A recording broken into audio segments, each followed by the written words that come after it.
All right, we are back here. We teased it in week 0. We didn't have Underdog Parlay. The G5 Moneyline Underdog Parlay is back. We got a pair of plus 190 dogs. When you put it together, pays close to plus 750. So let's hop into it. Thursday, South Florida hosting Boise. I'm going to go ahead and take the Bulls.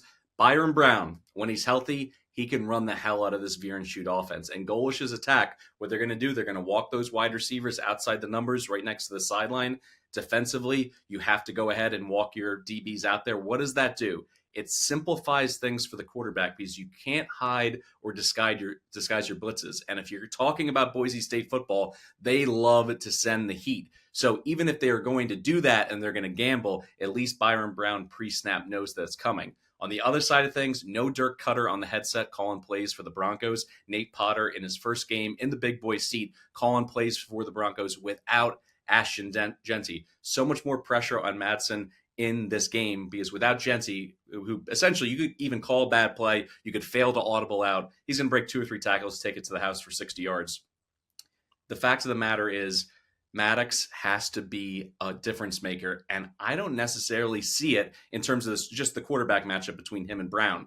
Hot, sticky conditions down in Tampa. It's going to feel like 96 on the field for kickoff. There's also like a 50-50 shot of thunderstorms, so this could be a stop and start kind of game.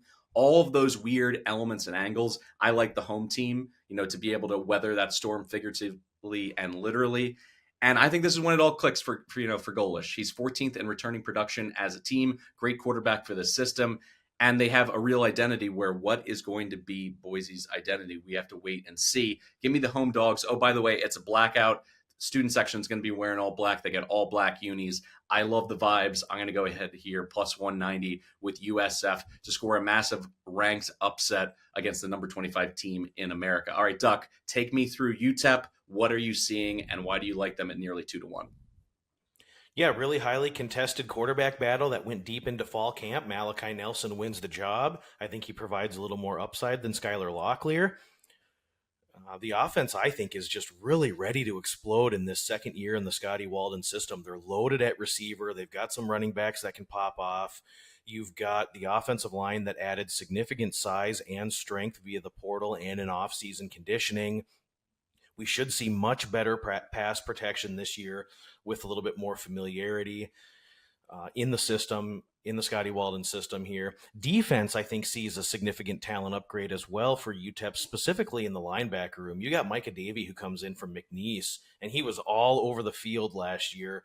Just a tremendous player. You'll see right away that the linebackers, which are really key in that defensive system, are really going to perform well. Now when we got Utah State, we're talking about them. One of the most porous defenses that we saw in FBS last season. And their solution with Bronco Mendenhall coming in was to bring his defensive coordinator with New Mexico and 2 of their starting corners back with them. I think we will just see that the Aggies are going to be undersized on defense in the defensive line. The secondary was brutal last year, and to bring in players from New Mexico that had an equally bad secondary, I just don't feel like that's the solution here. I'm not excited about offensively what the U-Tags are gonna show up with. I know Bronco Mendenhall can turn around programs, but I just don't think he has the tools to really do it right away. I think we've got a wrong team favored situation here. You look at the offensive losses for Utah State. Running back face-on goes to South Carolina. Jalen Royals is gone. Kyrese White and Robert Briggs are both gone. A lot of the explosivity that you could count on from Utah State to at least throw a couple of punches is all gone. Oh, by the way, you're breaking in 5 new on the offensive line. I just can't see this offensive system humming. I can see UTEP's getting much better in year 2. I think the wrong team is favored here. I think UTEP will go in there and actually win the game on the field. It's our favorite Underdog Moneyline Parlay. All right, we've been doing this since 2018. We are now 85 and 127 for plus 17.9 units. So we've done pretty well. Last year we were 13 and 13 plus 5 units. We do 1 per week. This week, we're going to Sunday, baby. Vatek. Give me my Hokies on a neutral against South Carolina. Sam Seifkes, masterclass incoming. Learn the name. New defensive coordinator for Vatek. I think he's a huge upgrade over Marv, who they let go. He doesn't even have a job anywhere now. I think he was awful. Yes, Vatek lost a lot, but did you watch him last year? They were terrible. I know they lost Power 4 talent and NFL talent. They were so disorganized. That scheme was so bad. Well, Cephas comes from the NFL, worked with 2 great staffs, does a lot of unique things with 3 high safety looks. I think he has the safeties to do what he wants to do. I'm not completely sure. There's just some guys that I like from lower levels that they got that I really like that I think can hit. We'll see. But this is the post-hype buy low of Vatek. Last year, everyone wanted them. Double-digit wins. Oh, they're going to the playoff. They're going to win the ACC. They fell flat on their face. And we're both low in South Carolina. So I'm sure Sellers, after we've been trashing South Carolina, is going to just roast Cephas, and it's going to be an awful Sunday for me. But the South Carolina defense is going to take a big step back. Lost a ton of talent. Four picks in the NFL draft, I think, in the first 80. The entire team that lost those 4 picks plus 8 others signed NFL contracts. A lot of talent is gone. I have a lot of questions about South Carolina. Getting a little bit too much love heading into the season. I think Vatek's flying under the radar. I like both their coordinator hires. I think Drones is going to look better, healthier. The whole team should be healthier. I think it's just a good spot for Vatek to sneak up and surprise South Carolina. Give me the Hokies money line.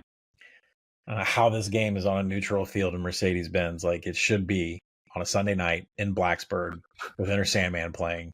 You screwed that up, college football.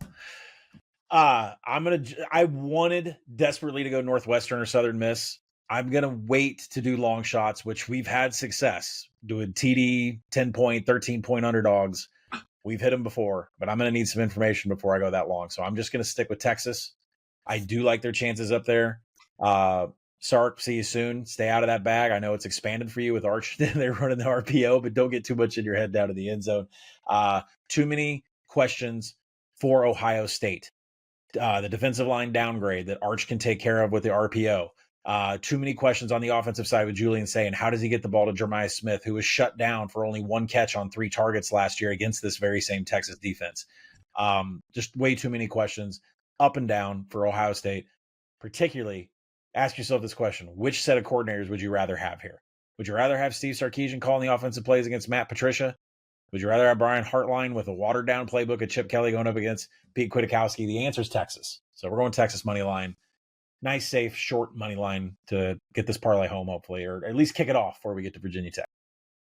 There it is. Moneyline Underdog Parlay, or if you just want to play them separate, or throw them in a round robin, Virginia Tech and Texas.